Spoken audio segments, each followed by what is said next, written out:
The F-22 Raptor banking left at 12,000 feet wasn't supposed to be there. Colonel Marcus Brennan watched the gray stealth fighter slice through Nevada airspace like a blade through silk, its twin Pratt and Whitney engines leaving contrails that dissipated into the morning haze.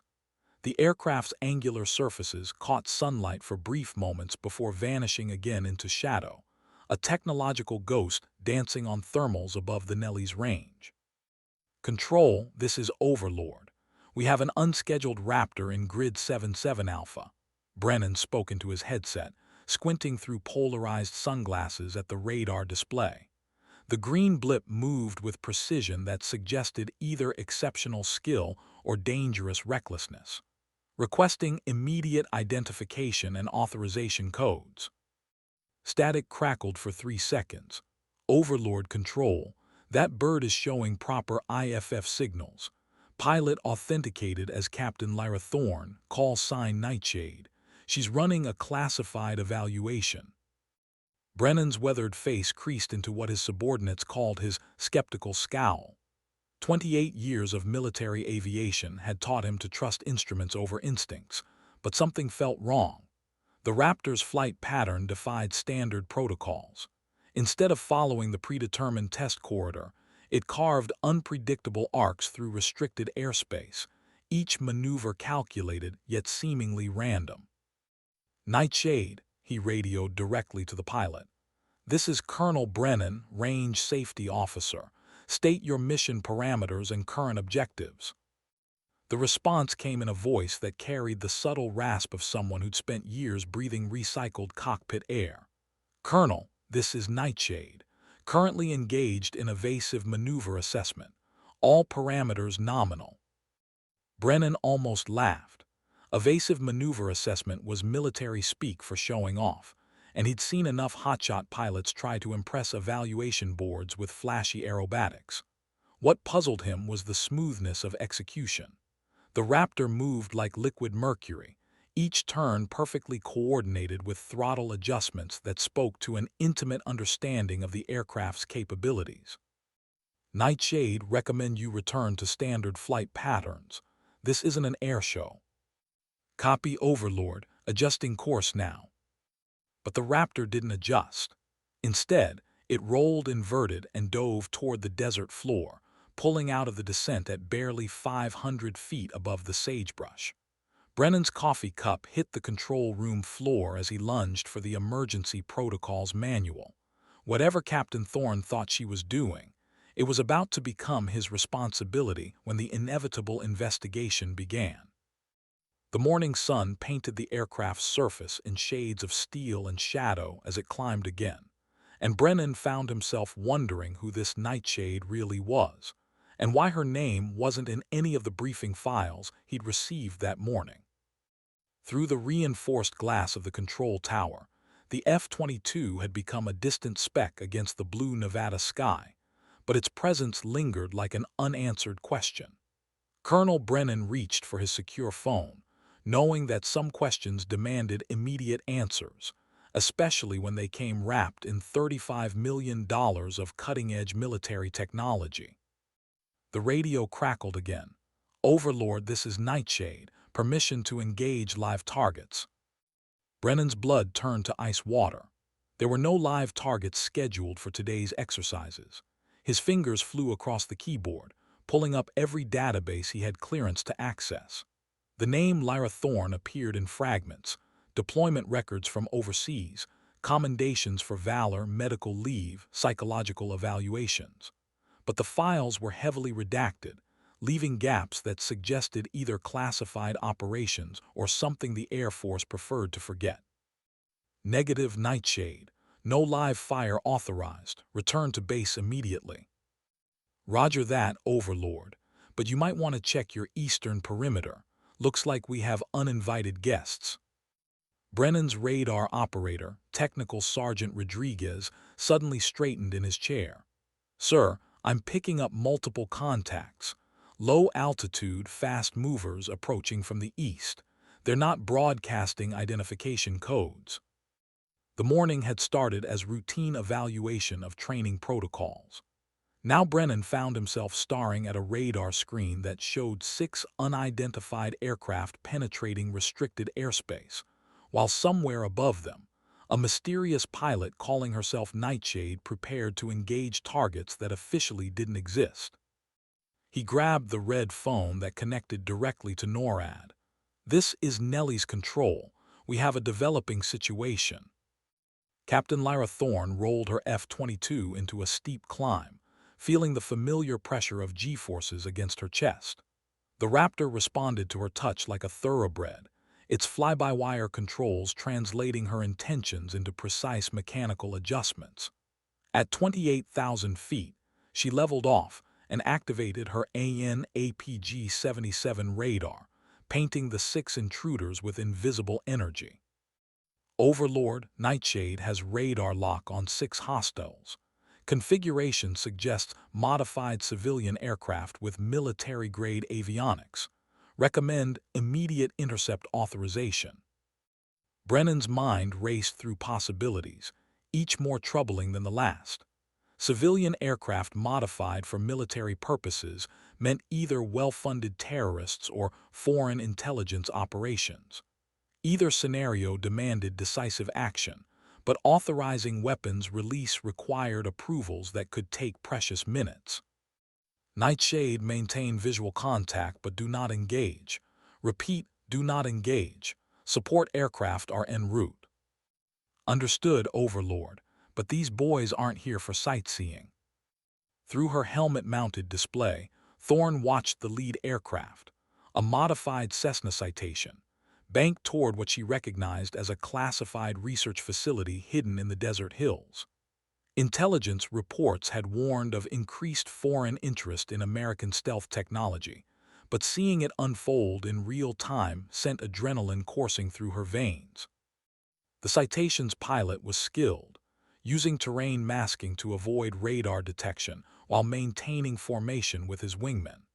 But skill alone wouldn't save him from an F-22 Raptor piloted by someone who'd learned aerial combat in skis where mistakes meant body bags. Thorne's hands moved across her controls with practiced efficiency, arming her AIM-120 AMRAAM missiles while simultaneously jamming the intruder's communications. The Raptor's electronic warfare suite was a symphony of destruction, capable of rendering enemy aircraft blind and deaf before they even knew they were under attack. Down in the control room, Colonel Brennan watched his screens light up with electronic warfare signatures. Whoever Nightshade was, she clearly understood the subtleties of modern air combat, but understanding and authorization were different things entirely. "All Nellie's traffic, this is Overlord. We have confirmed hostile penetration of restricted airspace. All training exercises are suspended immediately. Repeat, training exercises suspended." The response was immediate. Fighter pilots throughout the Nevada test range acknowledged the alert, their voices crisp with the professionalism that came from years of preparation for exactly this moment. But as Brennan coordinated the response, one question haunted him. How had Captain Lyra Thorne known the intruders were coming? Above the desert, Thorne had already calculated intercept angles and missile flight times. The lead Citation was 12 miles out from the research facility, following a flight path that suggested intimate knowledge of the area's defensive gaps. This wasn't random terrorism. It was surgical intelligence gathering, planned by people who understood American military vulnerabilities. "Nightshade to Overlord. Hostiles are descending toward target. Request immediate weapons release authorization." Brennan looked at his watch. Support aircraft were still 4 minutes out, and the intruders would reach their target in 3. Standard protocols demanded patience, but the mathematics of interception left no room for bureaucratic hesitation. "Nightshade, this is Overlord. You are authorized to engage, weapons free." The words hung in the air like smoke, carrying the weight of decisions that would echo through official reports and classified debriefings. Colonel Brennan had just authorized a pilot he'd never met to engage targets he couldn't identify, based on intelligence he didn't fully understand. But as he watched the F-22's radar signature close with the intruders, he realized that some decisions transcended protocols. Sometimes, the only choice was to trust the pilot in the cockpit, even when that pilot remained a mystery wrapped in classified files and redacted records. High above the Nevada desert, Captain Lyra Thorne smiled grimly behind her oxygen mask. The hunt was about to begin. The AIM-120 AMRAAM separated from the F-22's internal weapons bay with mechanical precision, its solid rocket motor igniting in a brilliant flare that lasted barely 2 seconds. Thorne watched the missile's trajectory on her multifunction display, the white line tracking inexorably toward the lead citation. 25 miles away, sophisticated electronics guided the AMRAAM through its terminal phase, seeking the heat signature that would mean mission success. Fox 3, she announced calmly, using the brevity code that informed ground control of her missile launch. Her voice carried no emotion, just the professional detachment of someone who'd performed this ritual before in places where the stakes were measured in lives rather than security clearances. The Citation pilot must have detected the missile launch, because his aircraft suddenly jinked left and began dispensing chaff and flares in desperate patterns. But the AMRAAM was designed to defeat such countermeasures, and the physics of interception favored the hunter over the hunted. Colonel Brennan watched the engagement unfold on his displays, each radar sweep updating the tactical picture in real time. The lead hostile aircraft was maneuvering aggressively, but its civilian-grade electronic countermeasures were no match for military specification weapons. The other 5 aircraft had scattered, abandoning formation discipline in favor of individual survival. "Impact," Rodriguez announced quietly. "Lead hostile is down." The radar blip representing the citation disappeared from the screen, but Brennan felt no satisfaction. 5 aircraft remained, and they were now fully aware that their mission had been compromised. Desperate pilots made unpredictable choices, and unpredictability was the enemy of controlled military responses. Nightshade Overlord Splash 1 confirmed. Be advised, remaining hostiles are scattering. Vector to intercept aircraft heading 270.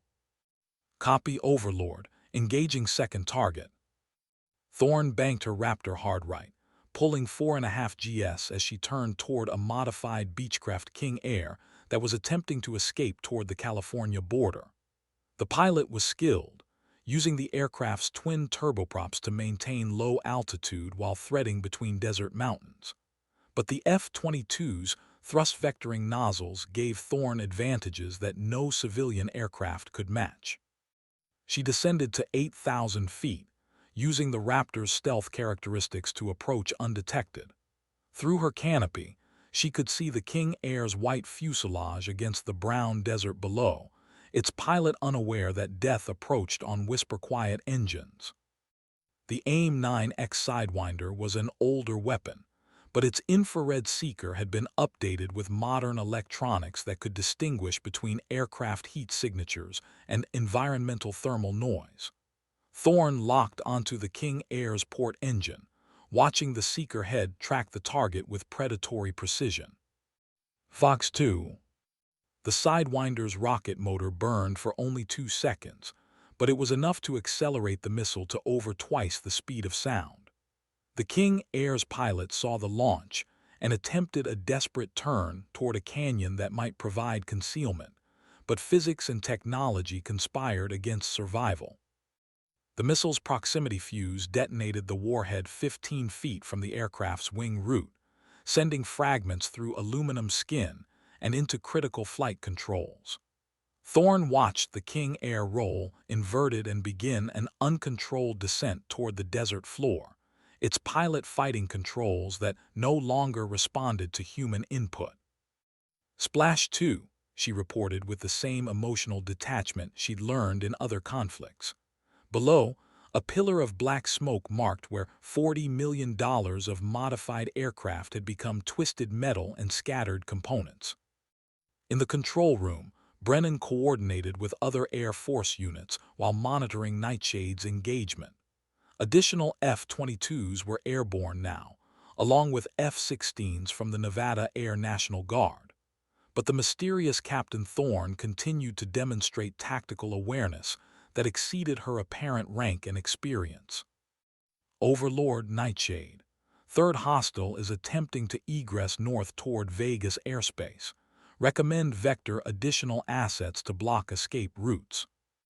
Brennan's fingers moved across his keyboard, accessing civilian air traffic control frequencies to coordinate airspace deconfliction.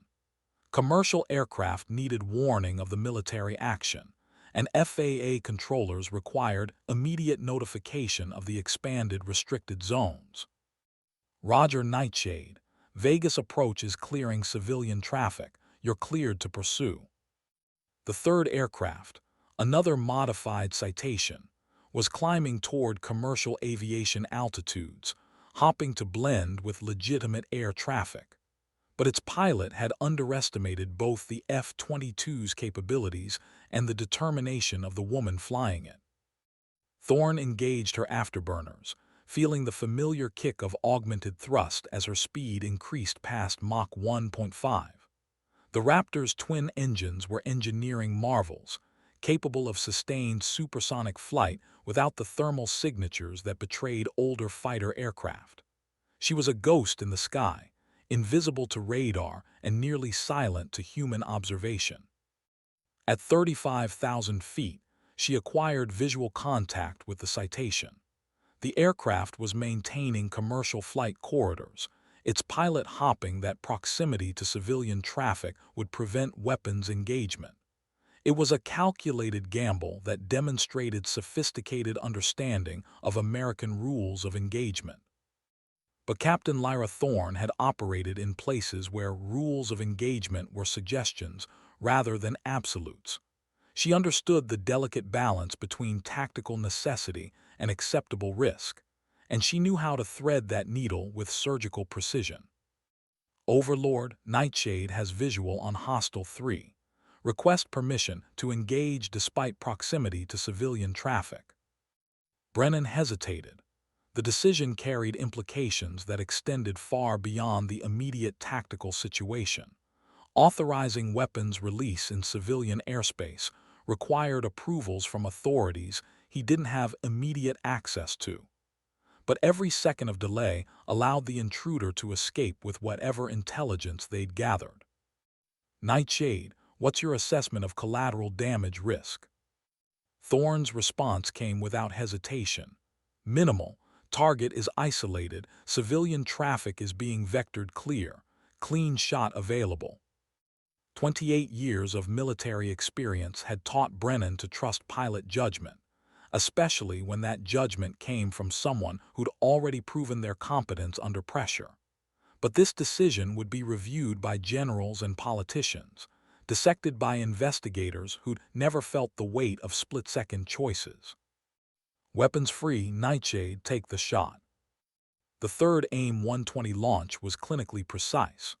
Thorne fired from maximum range, allowing the missile's own guidance systems to handle the complex calculations of interception, while she maintained situational awareness of nearby civilian aircraft.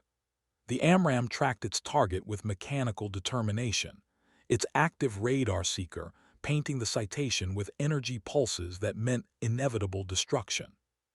Impact Splash 3. Below, commercial pilots reported seeing what looked like a meteor burning through the upper atmosphere, the brief, brilliant signature of military ordnance finding its target. Air traffic controllers calmly vectored passenger aircraft around the expanding debris field, their voices betraying no hint of the drama unfolding in the skies above Nevada. 3 down, 3 remaining.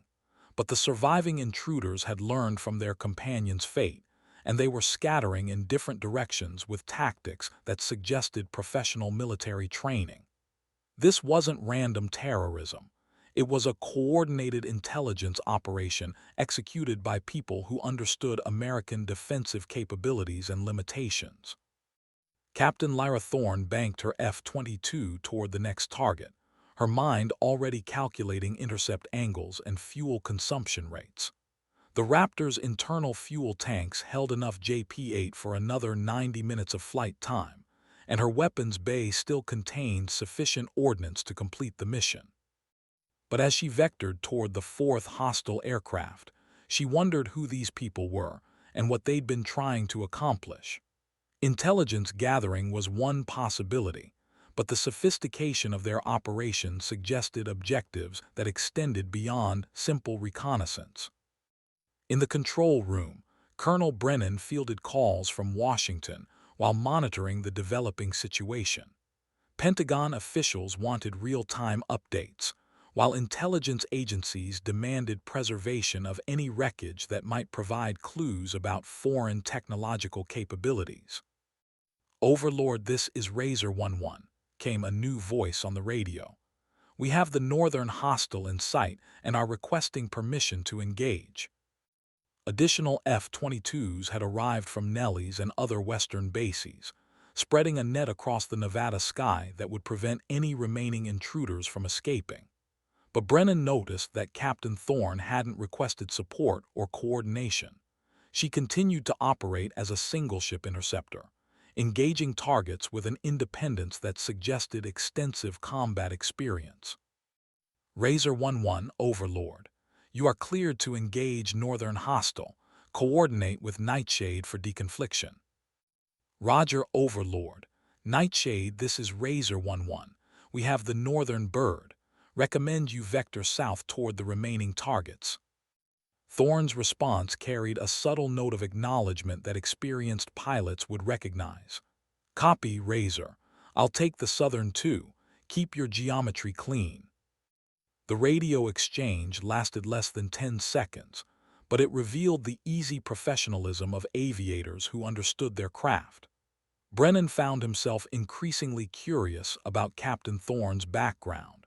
Her tactical awareness and weapon employment suggested far more experience than her apparent rank indicated. 30 miles south of Nellis, the 4th and 5th hostile aircraft were flying in loose formation, maintaining radio silence while attempting to escape toward Mexico.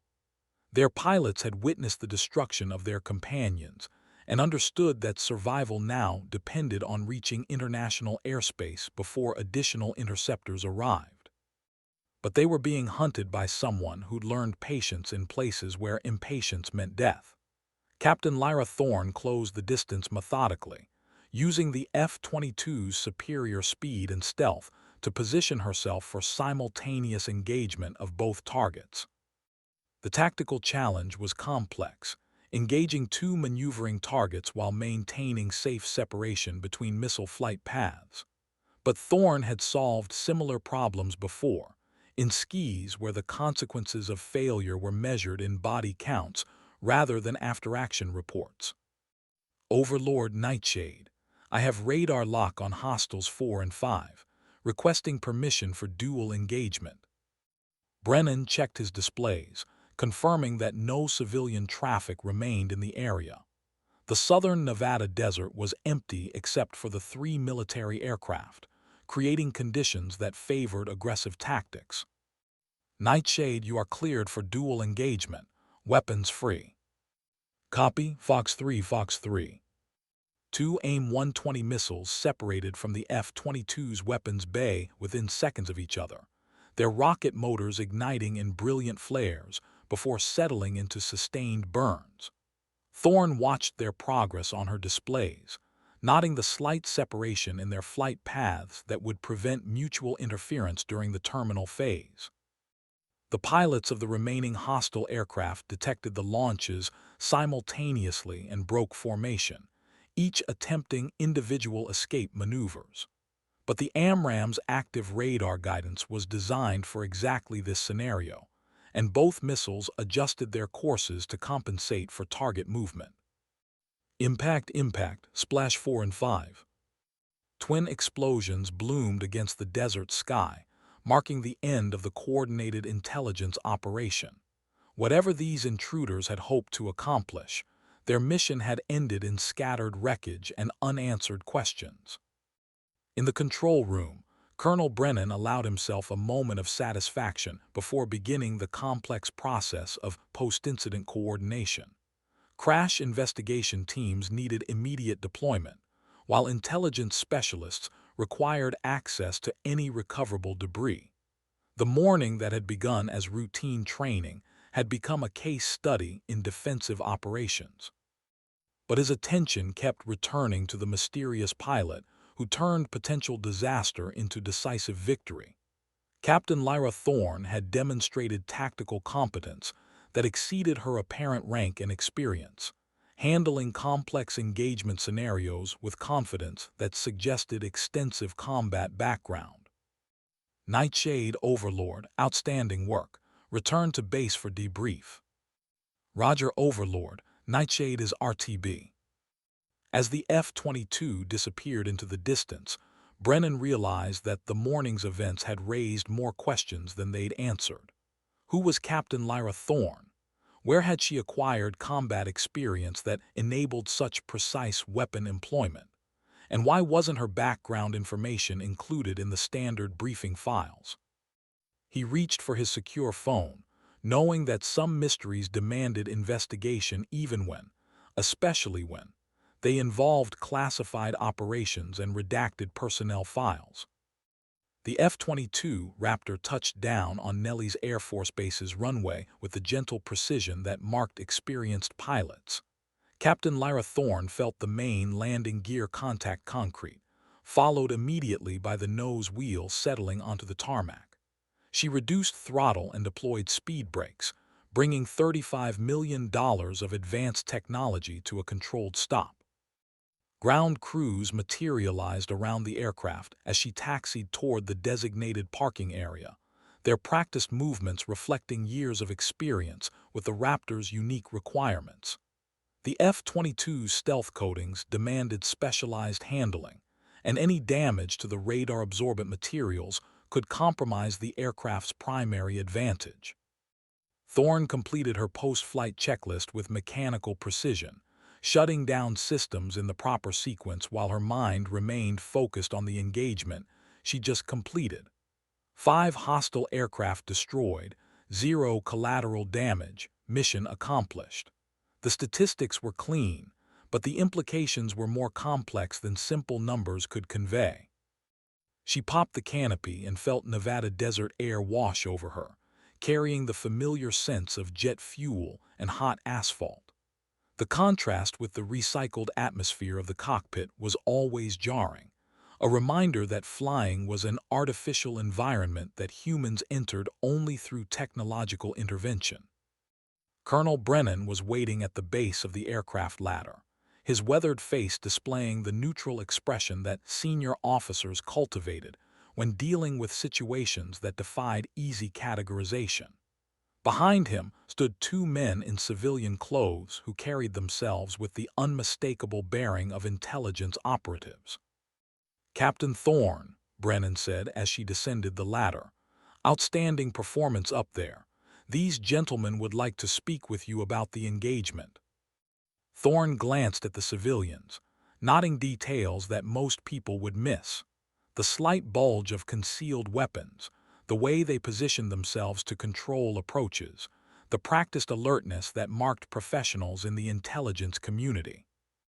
"Agent Morrison, CIA," the taller man introduced himself. "Agent Walsh, Defense Intelligence Agency. We need to discuss what happened up there." "Of course," Thorne replied. Her voice carried the same professional neutrality she displayed during radio communications, revealing nothing of her thoughts about the sudden appearance of intelligence officials. They walked toward a nondescript building that housed classified briefing rooms, their footsteps echoing off concrete that had absorbed decades of military secrets. The Nevada sun was climbing toward its zenith, promising afternoon temperatures that would make outdoor activities uncomfortable for anyone not accustomed to desert conditions. Inside the briefing room, Morrison activated electronic countermeasures that would prevent eavesdropping while Walsh connected his laptop to a secure display system. The room itself was sterile and functional, designed to facilitate information exchange rather than comfort. Captain Thorne, Morrison began, we'd like you to walk us through this morning's engagement. Start with when you first detected the hostile aircraft. Thorne settled into a metal chair that had probably been uncomfortable when it was manufactured 20 years earlier. I was conducting routine training maneuvers when I noticed anomalous radar returns approaching from the east. 6 aircraft in loose formation, maintaining radio silence and broadcasting no identification codes. Walsh looked up from his laptop. How did you identify them as hostile rather than simply lost civilian aircraft? Flight pattern analysis, Thorne replied. They were following terrain masking procedures and maintaining formation discipline. Lost civilians don't fly like that. Morrison made notes on a legal pad that looked anachronistic in the high-tech environment. What made you request permission to engage rather than attempting visual identification or radio contact?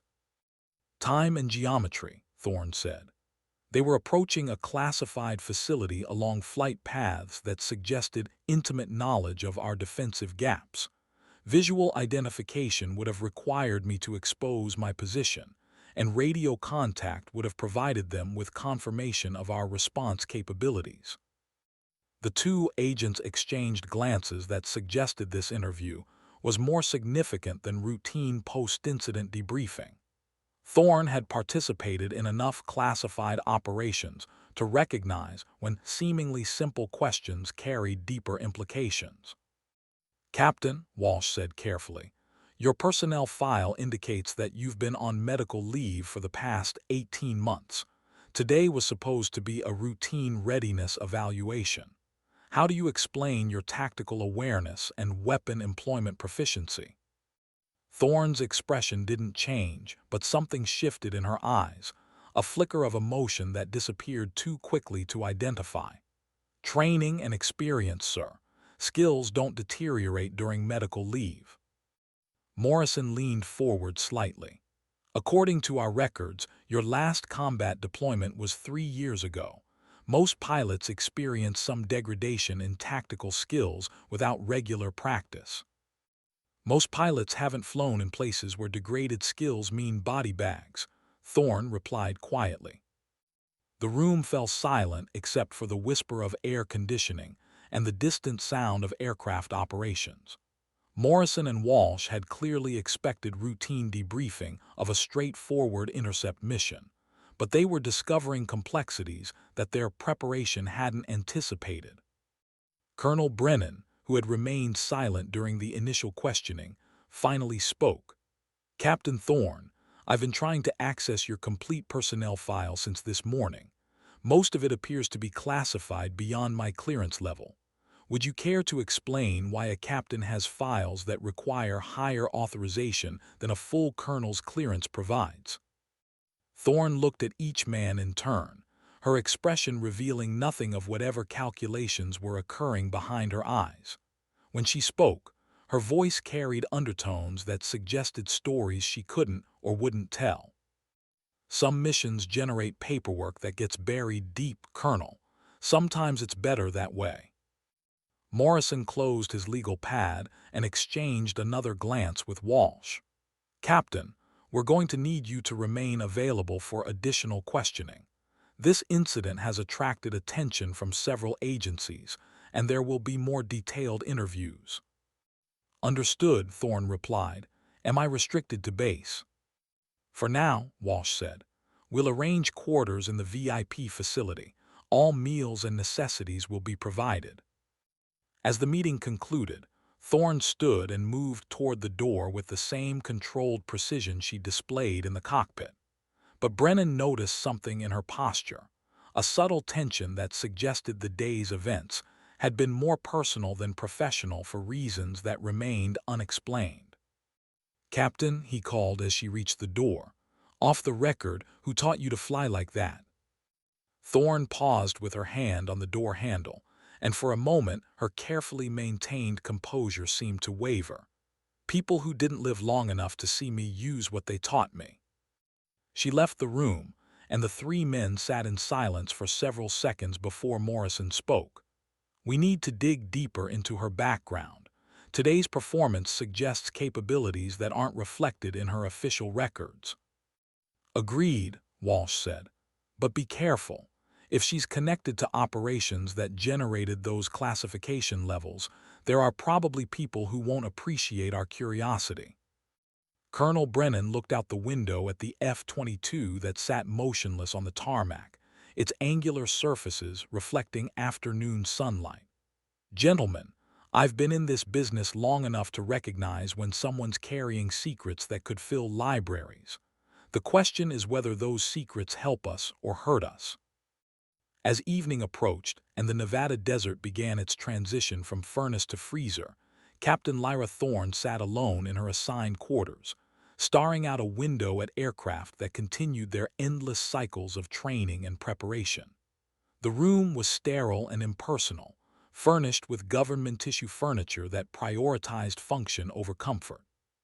She thought about the morning's engagement and the questions that would inevitably follow. Intelligence agencies were persistent when they smelled secrets, and her performance had clearly attracted attention that extended beyond routine after-action reports. But some secrets were buried for good reasons, and excavating them carried risks that extended far beyond personal consequences. The people who'd trained her to fly with such precision were ghosts now, their stories lost in classified files that would never see public release. Outside her window, the last light of day painted the desert in shades of gold and amber. Soon, darkness would claim the landscape, hiding details that daylight revealed. It was a metaphor she understood better than most. Sometimes the most important truths were the ones that remained hidden in shadows. Tomorrow would bring more questions from agents who couldn't possibly understand the context that had shaped her skills. They would probe and investigate, following paper trails that led to classified operations in places that officially didn't exist. Captain Lyra Thorne closed her eyes and tried to push away memories of other skis, other engagements where the stakes had been measured in lives rather than security clearances. But some memories refused to remain buried, especially when actions in the present echoed choices made in the past. The night shift began its watch over Nellie's Air Force Base as she finally fell asleep, still wearing her flight suit and wondering what new complications tomorrow would bring. Dawn arrived in the Nevada desert with the subtle gradations of light that marked the transition from night to day. Captain Lyra Thorne had been awake since 4:30, standing at her window and watching ground crews prepare aircraft for another day of training operations. Sleep had been elusive, interrupted by dreams that mixed recent events with memories she preferred to keep buried. A knock at her door interrupted her reverie. "Captain Thorne, Agent Morrison, we need to continue yesterday's discussion." She opened the door to find Morrison accompanied by a woman she didn't recognize, tall, athletic, with prematurely gray hair and eyes that missed nothing. The newcomer carried herself with the confident bearing of someone accustomed to authority, but her civilian clothes couldn't entirely conceal the military bearing that marked career intelligence operatives. "Captain, this is Dr. Elizabeth Hartley from the Defense Advanced Research Projects Agency," Morrison said. "She has some questions about your engagement yesterday." Thorne stepped aside to allow them entry, noting how Hartley's eyes immediately began cataloging details about the room and its occupant. Intelligence professionals were trained observers, but Hartley's scrutiny felt more intense than routine curiosity. "Captain Thorne," Hartley said, settling into one of the uncomfortable metal chairs, "I've been reviewing the radar data from yesterday's incident. Your tactical employment was unusual." "How so?" Thorne asked, though she suspected she knew where this conversation was heading. Hartley opened a tablet and displayed a tactical plot showing the engagement. "You engaged 6 targets in sequence while maintaining optimal positioning relative to each threat. Your missile employment demonstrated knowledge of weapon system capabilities that typically requires years of specialized training." "I've had years of specialized training." "Yes," Hartley said, but not in the F-22. According to your official records, yesterday was your first flight in a Raptor. Most pilots require extensive transition training before achieving proficiency in weapons employment. Thorne remained silent, understanding that anything she said would be analyzed for hidden meanings and implications. Intelligence interrogations were subtle dances, where questions and answers revealed as much through omission as through direct statement. Morrison leaned forward. "Captain, we're not trying to trap you, but your performance yesterday suggests capabilities that aren't reflected in your personnel file. We need to understand where those capabilities came from." "Sometimes experience transcends specific aircraft types," Thorne replied carefully. "Good pilots adapt quickly to new platforms." Hartley's expression suggested she found this explanation insufficient. "Adaptation is one thing, Captain. Immediate tactical proficiency is something else entirely. The weapon system integration you demonstrated typically requires simulator training and live-fire exercises that aren't documented in your recent training records." The conversation was interrupted by Colonel Brennan's arrival. He entered the room with the brisk efficiency of someone who'd already consumed too much coffee and dealt with too many phone calls from Washington. "Sorry to interrupt," Brennan said, "but we have a development. Wreckage analysis has revealed some interesting details about yesterday's intruders." Hartley looked up from her tablet. "What kind of details?" "The aircraft were carrying sophisticated intelligence-gathering equipment, cameras, electronic surveillance gear, communication intercept systems. This wasn't random terrorism. Someone invested serious money in this operation." Morrison made notes on his legal pad. "Any indication of who sponsored it?" "Not yet," Brennan replied. "But the equipment origins suggest either state-sponsored intelligence gathering or extremely well-funded private operations. Either way, it represents a significant security breach." Thorne listened to the exchange while maintaining her neutral expression, but her mind was processing implications that the others might miss. Sophisticated intelligence operations required advanced planning and detailed knowledge of target vulnerabilities. The timing of yesterday's incursion suggested coordination with other activities that probably remained unknown. "Captain," Hartley said, returning attention to the original interrogation, "given the sophistication of this operation, we need to understand how you were able to defeat it so effectively. Intelligence gathering missions typically include contingency plans for defensive responses." "They had contingency plans," Thorne said. "They just weren't good enough." "What made you so confident in your tactical assessment?" Morrison asked. "Most pilots would have requested additional guidance before engaging civilian-configured aircraft." Thorne was quiet for several seconds, weighing her response. "I've seen similar operations before. The flight patterns, the coordination, the equipment, it follows established intelligence-gathering protocols." Hartley's eyes sharpened. "Where have you seen similar operations?" "Places that generate classified reports rather than public discussion." The room fell silent except for the distant sound of jet engines as training flights continued their endless cycles. The three interrogators exchanged glances that suggested this conversation was approaching sensitive territory that required careful navigation. Colonel Brennan broke the silence. "Captain, I've been in this business for 28 years. I can recognize when someone's dancing around classified information, but I also know that some classifications exist for good reasons." "Yes, sir," Thorne replied. Morrison closed his legal pad and stood. "Captain, we're going to need more detailed information about your background and experience.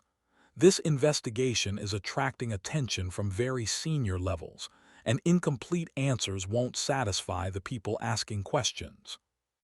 "I understand," Thorne said, "but some information requires approvals that might not be forthcoming." Hartley remained seated, studying Thorne with the intensity of someone trying to solve a complex puzzle. "Captain, are you familiar with experimental pilot programs from the past decade? Specifically, programs that might have involved unconventional training methodologies?" Thorne's expression didn't change, but something in her eyes suggested that Hartley's question had found its mark. "I'm familiar with many programs, Dr. Hartley. Could you be more specific?" "Programs that might have involved pilots operating under non-standard command structures. Joint operations with intelligence agencies, perhaps." Thorne's silence stretched for nearly 30 seconds before she spoke. "Dr. Hartley, I think you already know the answer to that question. The real question is whether you have the clearance to hear it." Morrison and Brennan exchanged glances, recognizing the subtle shift in conversational dynamics. What had begun as routine interrogation was becoming something more complex, a negotiation between people who understood the delicate balance between operational security and investigative necessity. "Perhaps," Hartley said carefully, "we should arrange for someone with appropriate clearances to continue this discussion." As the meeting concluded, Thorne found herself wondering how much these people actually knew about her background and how much they were fishing for information. Intelligence agencies were notorious for using partial knowledge to extract complete confessions, and she'd learned long ago to reveal only what was absolutely necessary. But yesterday's engagement had clearly attracted attention that extended beyond routine security investigations. The presence of a DARPA representative suggested that her tactical performance had raised questions about capabilities that weren't supposed to exist in conventional military pilots.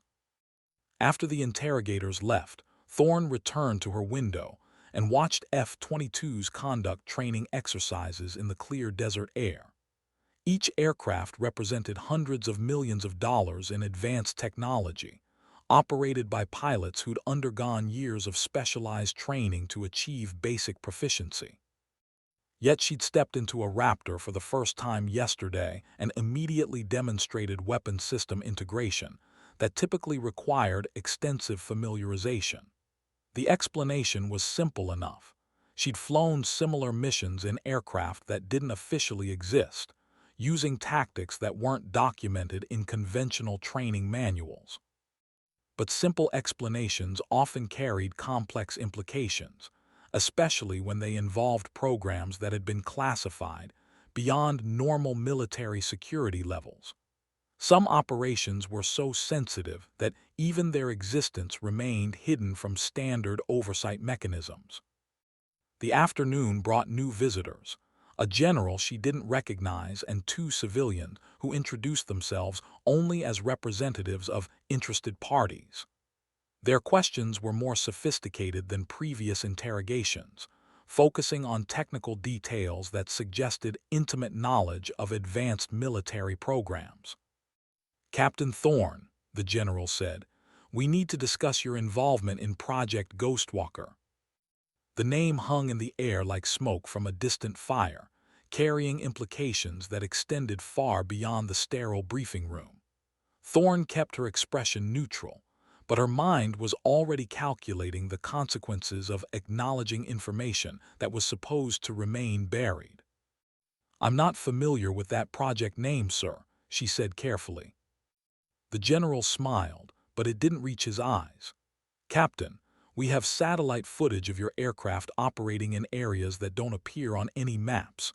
We have radio intercepts of communications using call signs that weren't assigned through normal channels.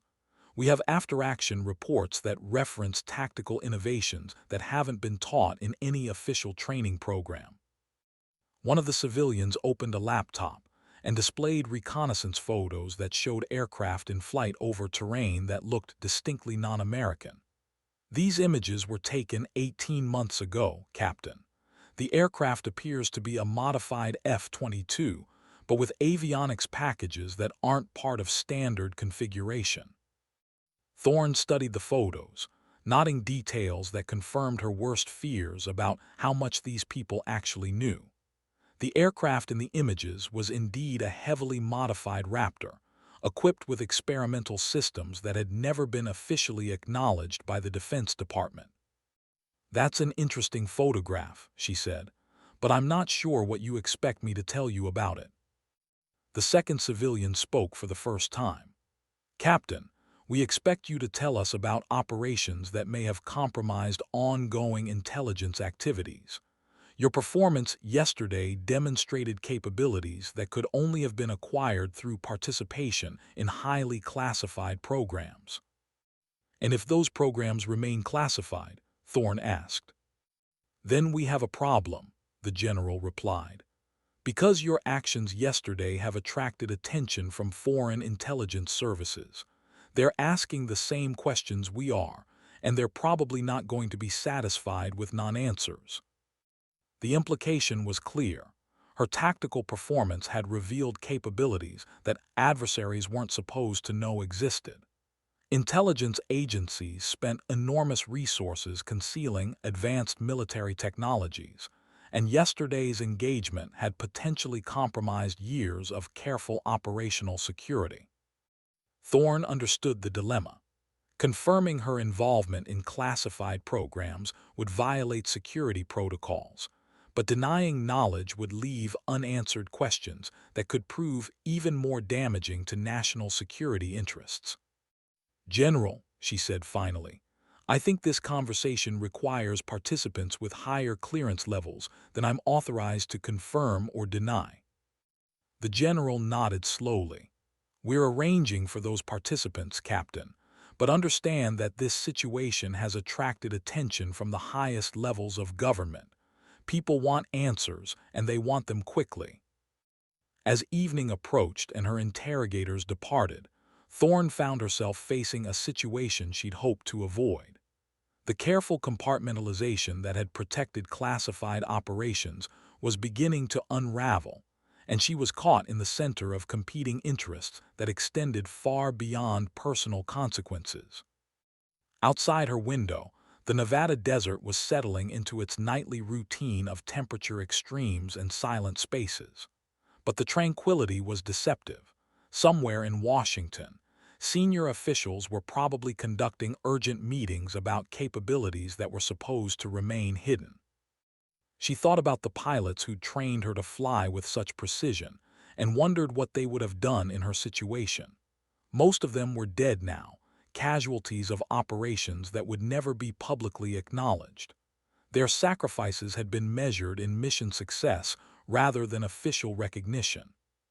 But their training lived on in her hands and reflexes, in the tactical awareness that had enabled yesterday's decisive engagement. She was their legacy, whether she wanted that responsibility or not. The next morning brought news that changed everything. Colonel Brennan arrived at her quarters accompanied by a man in a Navy uniform she didn't recognize, but whose bearing suggested very senior rank despite the absence of visible insignia. "Captain Thorne," Brennan said, "I'd like you to meet Admiral Richardson. He has some information that puts yesterday's events in a different context." The Admiral settled into the uncomfortable metal chair with the ease of someone accustomed to making the best of military accommodations. His eyes were pale blue and carried the weight of decades spent making decisions that affected thousands of lives.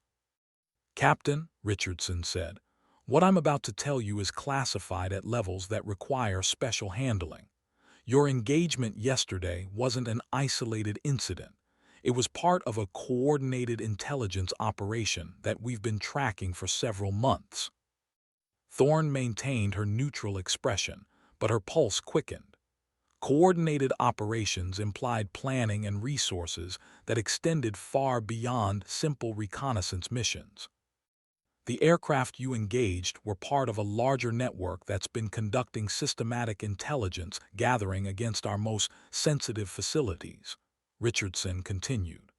"Yesterday's incursion was probably a diversion, designed to draw attention while other elements completed their primary objectives." "What kind of objectives?" Thorne asked. "We're still assessing that," Richardson replied. but preliminary analysis suggests they were targeting information about advanced aircraft programs. Specifically, programs that might have involved experimental pilot training methodologies. The implication was unmistakable. Someone was trying to uncover details about the classified operations that had shaped her tactical capabilities. Foreign intelligence services had identified her unusual performance and were attempting to reverse engineer the training programs that had produced such results. Brennan leaned forward. "Captain, this means that your background isn't just a security concern. It's become a target for hostile intelligence operations. People are actively trying to uncover information about programs that were classified for very good reasons." Richardson nodded. "Which brings us to our current dilemma. We need to understand what capabilities you possess and how you acquired them. But we also need to protect that information from people who would use it against American interests." Thorne was quiet for several seconds, processing the implications of what she'd been told. Her tactical performance had inadvertently revealed capabilities that adversaries were actively seeking to understand. The compartmentalization that had protected classified operations was being systematically penetrated by people with resources and patience. "Admiral," she said finally, "I think you're going to need someone with higher authority than mine to make decisions about what information can be shared." "We've already initiated those contacts," Richardson replied. "But in the meantime, we need to implement security measures that will protect you and the information you represent." The conversation was interrupted by the arrival of another civilian, this one carrying himself with the understated confidence that marked very senior intelligence operatives. He introduced himself simply as Mr. Carter, without providing agency affiliation or additional credentials. "Admiral Richardson," Carter said, "we have a development. Signals Intelligence has intercepted communications between foreign intelligence services regarding yesterday's incident. Multiple countries are expressing interest in the pilot who demonstrated such unusual tactical capabilities." Richardson's expression darkened. "How specific is their interest?" "Specific enough to suggest they have detailed performance data from yesterday's engagement. Someone provided them with technical analysis that shouldn't be available through normal intelligence channels." Thorne felt a chill that had nothing to do with the air conditioning. Foreign intelligence services with detailed performance data meant that her capabilities were already being analyzed by people who understood their implications. The careful secrecy that had protected classified programs was unraveling faster than anyone had anticipated. "What kind of security measures are we talking about?" she asked. Carter's expression was grim. "The kind that involves relocating you to a facility where hostile intelligence services can't reach you, and where the people you've worked with in the past can help us understand exactly what we're dealing with." The phrase "people you've worked with in the past" carried implications that made Thorne's pulse quicken. Most of those people were supposed to be dead, casualties of operations that had never been officially acknowledged. If Carter was suggesting contact with survivors, it meant that some secrets were about to be excavated regardless of their classification levels. "How soon?" she asked. "Immediately," Richardson said. "We have transportation standing by, and your destination is already prepared for your arrival." As Thorne gathered her few personal belongings, she wondered what new complications awaited at whatever facility Carter had mentioned. The morning had started with routine interrogation and evolved into something that resembled protective custody with intelligence overtones. But she understood the mathematics of the situation. Her tactical performance had revealed capabilities that multiple foreign governments wanted to understand, and those capabilities were connected to programs that carried classification levels requiring special protection. Outside, a nondescript helicopter waited on the tarmac, its rotors already turning in preparation for departure. The crew wore no insignia, and the aircraft itself bore no markings that would identify its origin or destination. As the helicopter lifted off and Nevada's desert landscape fell away below, Thorne reflected on how quickly routine training had evolved into something that resembled a spy novel. But reality was often stranger than fiction, especially when it involved capabilities that weren't supposed to exist. The flight lasted 3 hours, carrying them over landscape that gradually transitioned from desert to mountains to forests that looked suspiciously like the Pacific Northwest. The helicopter's windows were tinted to prevent observation of terrain features, but experienced pilots learned to navigate by subtle clues that couldn't be completely obscured. When they finally landed, it was at a facility that looked like a cross between a corporate retreat and a minimum security prison. The buildings were modern and comfortable, but the perimeter security was unmistakably military in nature. Carter led her toward a building that could have been a conference center, except for the electronic countermeasures equipment visible on its roof. "Captain Thorne, welcome to a place that doesn't officially exist. You're going to meet some people who are equally unofficial." Inside, the facility revealed its true nature. Briefing rooms equipped with classified communication systems, laboratories filled with equipment she didn't recognize, and offices occupied by people who looked like they'd stepped out of intelligence agency recruiting posters. But it was the pilot in the flight suit who caught her attention. He was leaning against a wall in one of the briefing rooms, and despite the passage of 18 months, she recognized him immediately. "Hello, Nightshade," Major David Chen said. "We need to talk."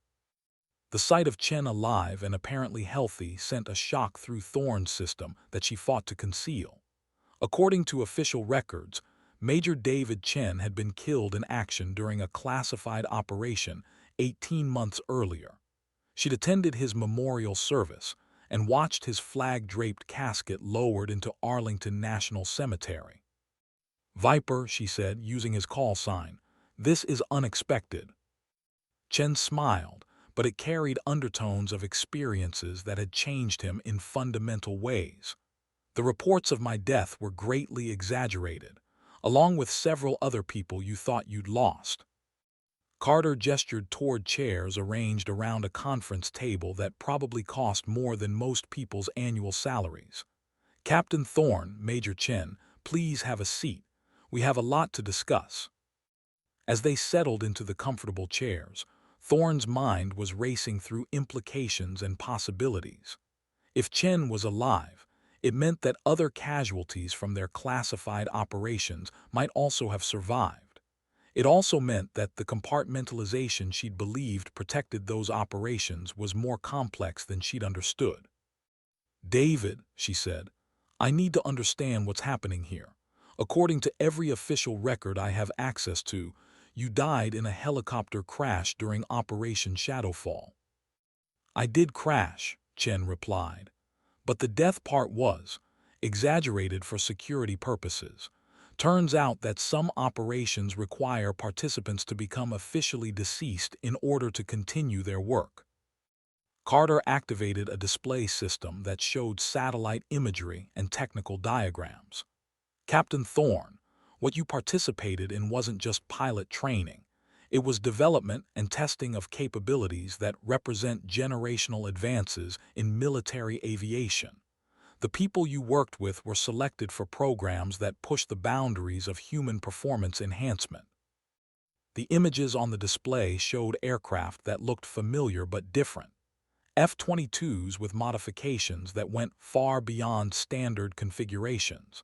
Flight suits equipped with interfaces she didn't recognize, and training facilities that resembled something from science fiction rather than conventional military programs. "Performance enhancement?" Thorne asked. Chen leaned forward.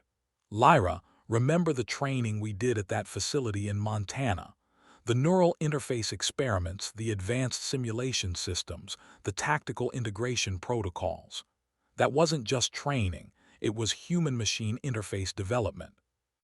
The memories came flooding back.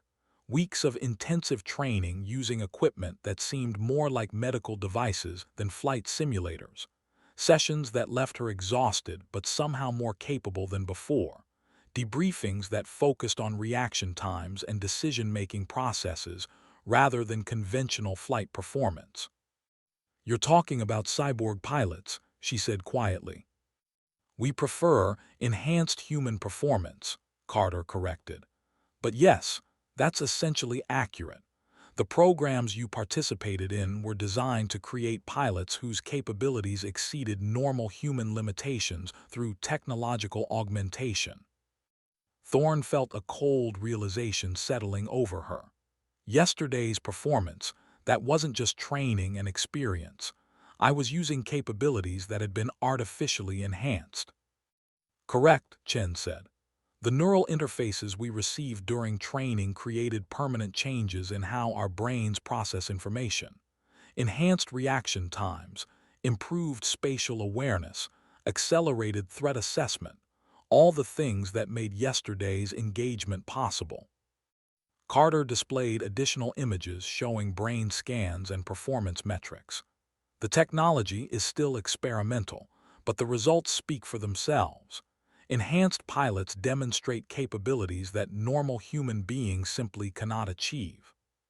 "Why are you telling me this now?" Thorne asked. "Because yesterday's engagement revealed those capabilities to people who weren't supposed to know they existed," Carter replied. "Foreign intelligence services are now actively seeking information about human performance enhancement programs. Your tactical performance was so far beyond normal human capabilities that it couldn't be explained through conventional training." Chen's expression grew serious. "Lyra, there are people who would kill to understand how we became capable of flying like that. The technology represents strategic advantages that could shift the balance of military power."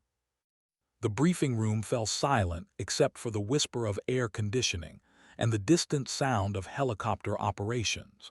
Thorne was processing revelations that changed her understanding of everything she'd experienced during the past 3 years.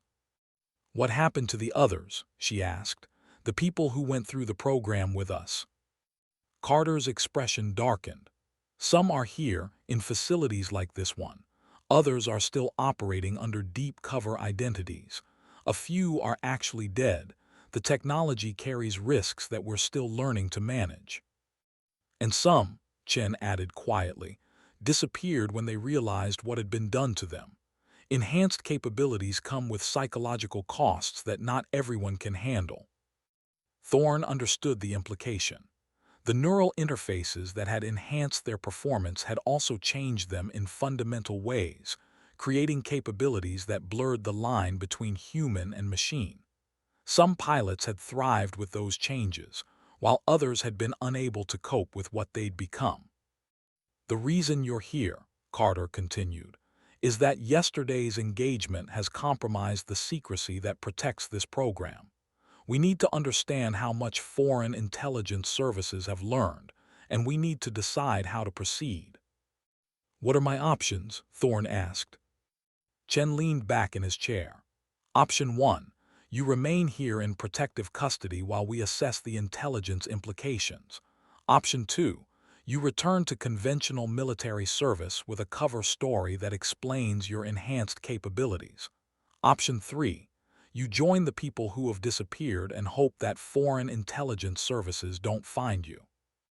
"There's also option 4, Carter added.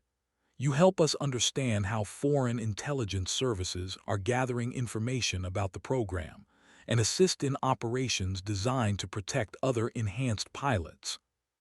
The choice was complex, involving considerations that extended far beyond personal preferences. Each option carried risks and implications that could affect not just her own future, but the security of programs that represented strategic national interests. "How long do I have to decide?" she asked. "Not long," Carter replied. "Intelligence indicates that multiple foreign services are actively seeking enhanced pilots. The longer you remain visible, the greater the risk that someone will succeed in extracting information about the program." As the briefing concluded, Thorne found herself facing decisions that would define the rest of her life. The enhanced capabilities that had made yesterday's engagement possible had also made her a target for people who would stop at nothing to understand advanced military technologies. But she was no longer alone. Chen's survival meant that others might also be alive, and the facility around her suggested resources and support that hadn't been available during her original training. Outside the briefing room windows, she could see aircraft that looked like advanced versions of conventional fighters, operated by pilots whose capabilities probably exceeded normal human limitations. It was a glimpse into a future where the line between human and machine continued to blur. That evening, in quarters that were comfortable but clearly monitored, Thorne lay awake, thinking about the implications of what she'd learned. The neural interfaces that had enhanced her performance had also changed her in ways that she was only beginning to understand. She thought about the pilots who'd trained alongside her, wondering which ones were still alive and which ones had actually died during classified operations. The memorial services she'd attended might have been elaborate theater designed to conceal ongoing programs, or they might have been genuine tributes to people who'd paid the ultimate price for advancing military capabilities.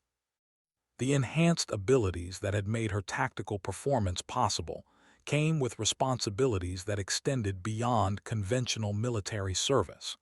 She was part of a new generation of human-machine hybrids, capable of achievements that previous generations could only imagine. But with those capabilities came targeting by people who understood their strategic value.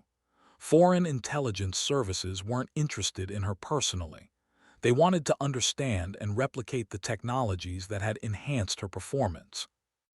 As sleep finally claimed her, Thorne dreamed of skis filled with aircraft operated by pilots whose capabilities transcended normal human limitations. It was either a vision of the future or a nightmare, and she wasn't sure which interpretation was more accurate. The next morning brought news that would change everything again. Carter arrived at her quarters accompanied by a woman she didn't recognize, but whose bearing suggested very senior intelligence authority. "Captain Thorne," Carter said, "I'd like you to meet Director Sarah Walsh. She has information about your situation that requires immediate attention." Walsh settled into the uncomfortable government chair with the practiced ease of someone accustomed to delivering difficult news in sterile environments. Her eyes were intelligent and calculating, missing no details about Thorne's appearance or reactions. "Captain," Walsh said, "we've intercepted communications indicating that foreign intelligence services have identified at least 3 enhanced pilots from your training program. They're planning operations designed to extract information about the enhancement technologies." The implications hit Thorne like a physical blow. Extract information how? "Through any means necessary," Walsh replied grimly. "Enhanced pilots represent strategic capabilities that some countries would consider worth starting wars to obtain." Carter activated a display showing satellite imagery of various locations around the world. "We've identified at least 6 different foreign intelligence operations currently seeking enhanced pilots. The level of resources being committed suggests that multiple governments consider this a priority comparable to nuclear weapons development." "What about the other pilots from my program?" Thorne asked. Walsh's expression darkened. "Captain Jennifer Morrison was found dead in her apartment 3 days ago. Official cause of death was heart failure, but autopsy results suggest she was interrogated using methods designed to extract neural interface information." The news hit Thorne like a punch to the stomach. Morrison had been one of the most capable pilots in their training group, someone whose enhanced abilities had exceeded even the program's optimistic projections. The idea that she'd been tortured and killed by foreign agents was almost too horrific to process. "How many others are at risk?" she asked. "All of them," Carter replied. Enhanced pilots can't simply disappear into normal civilian life.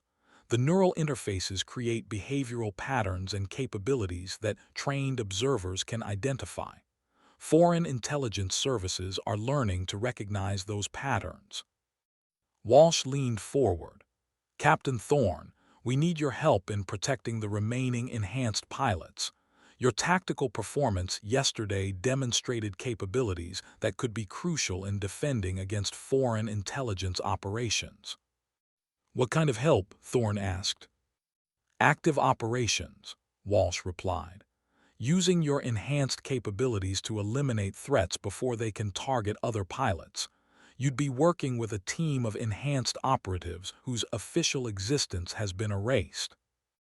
The proposal was essentially asking her to become an assassin, using her enhanced abilities to kill foreign intelligence operatives before they could harm other enhanced pilots.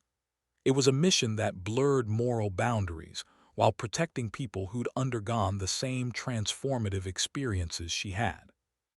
What guarantees do I have about mission parameters and target identification? She asked. Carter displayed intelligence files showing foreign operatives and their activities, extensive surveillance and verification procedures. Every target would be confirmed through multiple intelligence sources before operations are authorized. Thorne studied the files, noting details about people who dedicated their lives to stealing military secrets and eliminating potential threats to their national interests. These weren't innocent civilians. They were professional intelligence operatives whose activities directly threatened enhanced pilots. How many enhanced pilots are we talking about protecting? 17 confirmed survivors from your training group, Walsh replied, plus an unknown number from subsequent programs that have continued the enhancement research. The number was smaller than Thorne had expected, suggesting that the enhancement program had suffered significant casualties, or that many pilots had chosen to disappear rather than continue their military service. What happened to the others? Various causes, Carter said quietly. Some couldn't adapt to the psychological changes that accompanied enhancement. Others were killed during classified operations. A few chose to have the neural interfaces removed, which didn't always survive the procedure. The implication was clear. The enhancement technology was irreversible and potentially dangerous. Once the neural interfaces were implanted, enhanced pilots faced choices that normal human beings never had to consider. If I agree to this, Thorne said, what happens to my official military career? It ends, Walsh replied. Captain Lyra Thorne would become another casualty of classified operations, while you assume a new identity designed to support your actual mission. The proposal was asking her to officially die and be reborn as someone whose existence was dedicated to protecting people like herself. It was a form of military service that transcended conventional understanding of duty and sacrifice. How much time do I have to decide? Intelligence suggests that foreign operations against enhanced pilots are accelerating, Walsh said. Morrison's death wasn't an isolated incident. It was part of a coordinated campaign that's just beginning. Every day we delay provides hostile intelligence services with additional opportunities to target our people. Carter displayed additional satellite imagery showing surveillance activities around locations where enhanced pilots were known to be living. They're already watching, Captain. The question is whether we're going to let them continue killing our people or whether we're going to fight back. The evidence was compelling and disturbing. Foreign intelligence services had clearly identified enhanced pilots as strategic targets and were committing significant resources to understanding and exploiting the enhancement technologies. Thorne thought about Morrison and the other pilots who'd shared her training experiences. They'd all volunteered for programs that promised to expand human capabilities, but none of them had expected to become targets for foreign assassination campaigns. What kind of operational support would I have? Full spectrum, Walsh replied. Enhanced team members, advanced aircraft, unlimited operational funding, and intelligence support from multiple agencies. You'd be operating with capabilities that most military units can only dream about. The offer was tempting, the opportunity to use her enhanced abilities in service of protecting people who'd undergone similar transformations. But it also meant abandoning any hope of conventional military service or normal civilian life. I need to talk to Chen before I decide, she said. Carter nodded. He's waiting in conference room C, but understand that time is critical. Every hour we delay provides hostile intelligence services with additional opportunities to harm our people. As Thorne walked through the facility's corridors toward the conference room, she reflected on how completely her life had changed in the past 3 days. What had begun as routine flight training had evolved into revelations about enhancement technologies and requests to become an unofficial assassin. But the core issue was simple. People who'd shared her experiences were being hunted and killed by foreign intelligence operatives. Enhanced pilots represented strategic capabilities that adversaries would do anything to understand or eliminate. The choice wasn't really about personal preferences or career aspirations. It was about whether she would use her enhanced abilities to protect people who'd undergone similar transformations, or whether she would try to disappear and hope that hostile intelligence services didn't find her. In conference room C, Chen was studying intelligence files with the focused intensity that enhanced pilots brought to complex tactical problems. His enhanced capabilities were evident in the speed with which he processed information and identified patterns that normal observers would miss.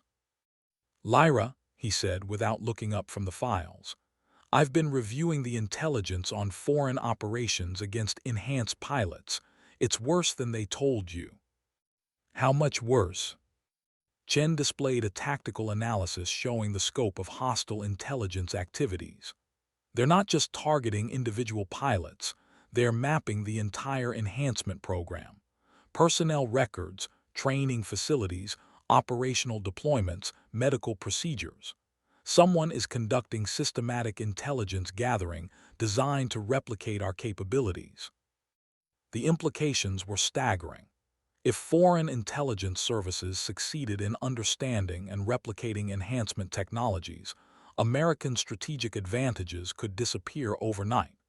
Enhanced pilots would become just another military capability rather than a unique strategic asset. What's your assessment of the proposed mission? Thorne asked. Necessary but dangerous, Chen replied. We'd be operating against professional intelligence operatives who understand the stakes and won't hesitate to use extreme measures. Enhanced capabilities provide advantages, but they don't make us invulnerable. Thorne studied the intelligence files, noting the methodical nature of hostile operations against enhanced pilots. These weren't random attacks. They were carefully planned operations designed to extract maximum information while minimizing exposure of foreign intelligence activities. What decided it for you? She asked. Chen's expression grew grave. Morrison was my wingman during 3 classified operations. She saved my life twice, and I couldn't save hers once. Enhanced pilots are family in ways that normal military units can't understand. We have responsibilities to each other that transcend conventional military obligations. The statement captured something that Thorne had felt but never articulated. Enhanced pilots shared experiences and capabilities that created bonds stronger than conventional military relationships. They were literally different from normal human beings, and that difference created obligations that couldn't be ignored. Walsh is waiting for my answer, she said. Whatever you decide, I'll support, Chen replied. But understand that this isn't just about personal choices. Enhanced pilots represent capabilities that could determine the outcome of future conflicts. If we don't protect those capabilities, we're abandoning advantages that people died to create. As Thorne returned to the briefing room where Walsh and Carter waited, she realized that her decision had already been made. Enhanced capabilities came with enhanced responsibilities, and those responsibilities extended to protecting people who'd undergone similar transformations. "Director Walsh," she said, "I accept your proposal. When do we begin operations?" Walsh's expression revealed satisfaction mixed with relief. "Immediately. Your first mission briefing begins in 1 hour." The transformation from military pilot to enhanced operative had taken less than 72 hours, but Thorne understood that some changes were irreversible. She was no longer Captain Lyra Thorne of the United States Air Force. She was becoming something new, something designed to operate in shadows where conventional military forces couldn't reach. But she was also becoming the protector of people who shared her enhanced capabilities, and that responsibility felt more meaningful than any conventional military mission she'd ever undertaken. The first mission briefing revealed the scope and complexity of hostile intelligence operations against enhanced pilots. Walsh and Carter had assembled a target list that included intelligence operatives from 6 different countries, all actively engaged in operations designed to locate and eliminate enhanced pilots. "Primary target is Colonel Viktor Petrov, Russian military intelligence," Walsh said, displaying reconnaissance photos. "He's coordinating operations against enhanced pilots in Europe and has been linked to Morrison's death."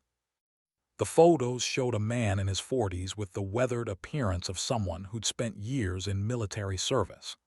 But his eyes carried the calculated intelligence of someone who understood strategic implications and wouldn't hesitate to use extreme measures to achieve objectives. "Petrov has established a network of assets specifically tasked with identifying and targeting enhanced pilots," Carter continued. "His operations have resulted in at least 3 confirmed deaths and several disappearances." Thorne studied the intelligence files, noting the methodical nature of Petrov's activities. He wasn't conducting random assassination campaigns. He was systematically eliminating people whose enhanced capabilities represented strategic threats to Russian interests. "What's the operational plan?" she asked. Walsh activated a tactical display showing satellite imagery of a location that looked like Eastern Europe. "Petrov is currently operating from a facility in Czech Republic that officially doesn't exist.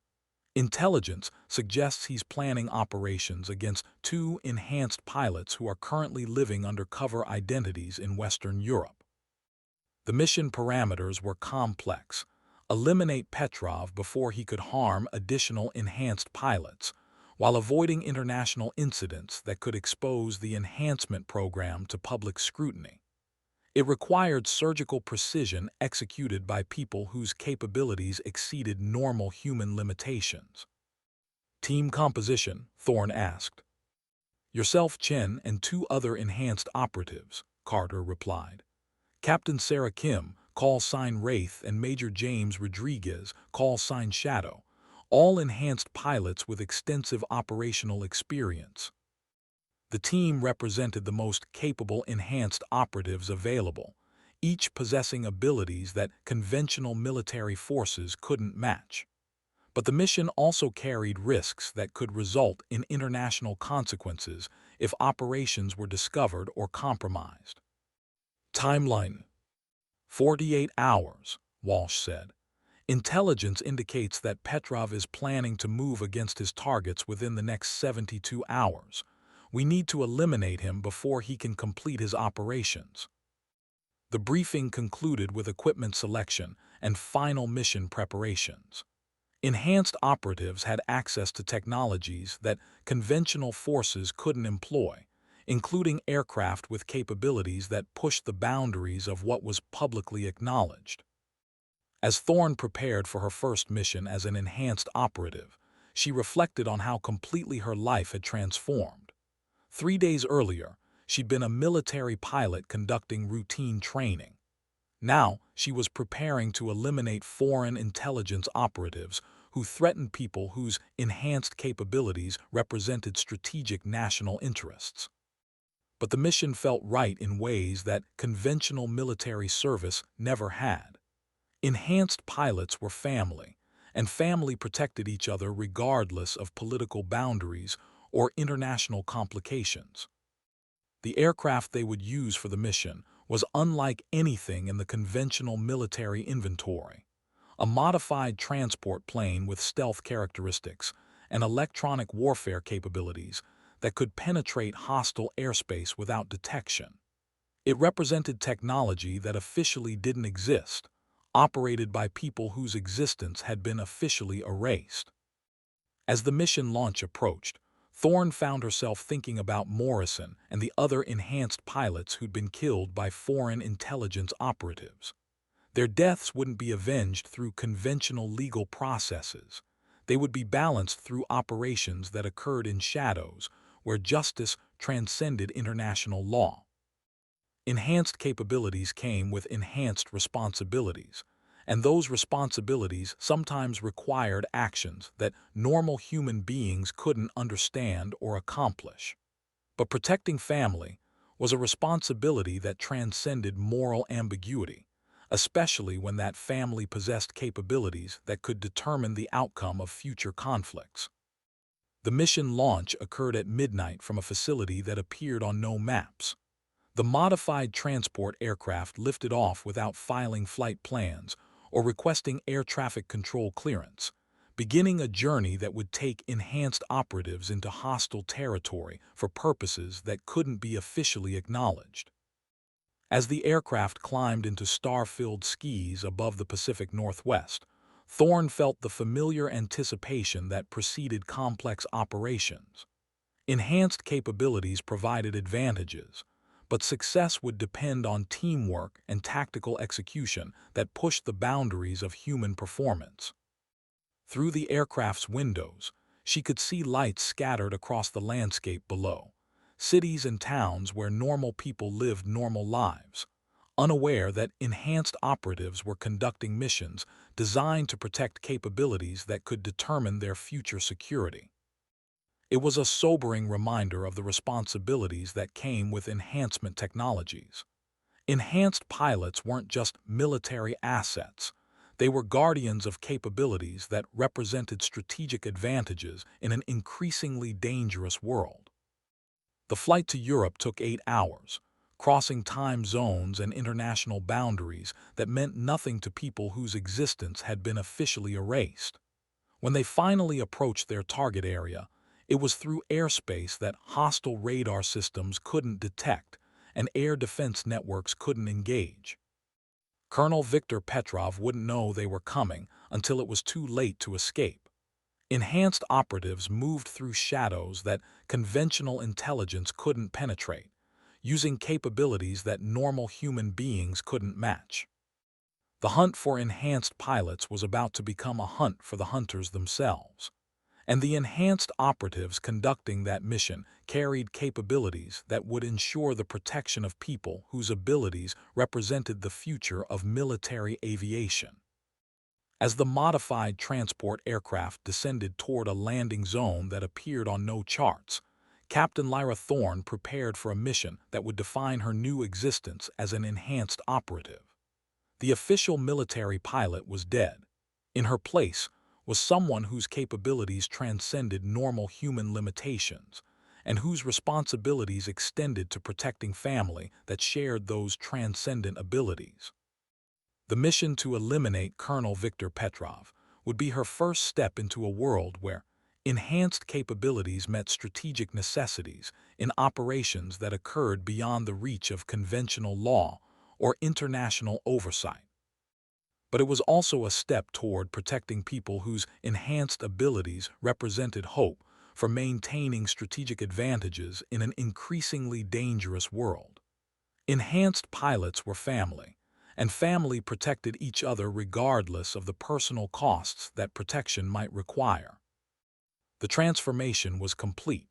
Captain Lyra Thorne, call sign Nightshade, was ready to begin her new mission as guardian of capabilities that could determine the future of human conflict and technological advancement.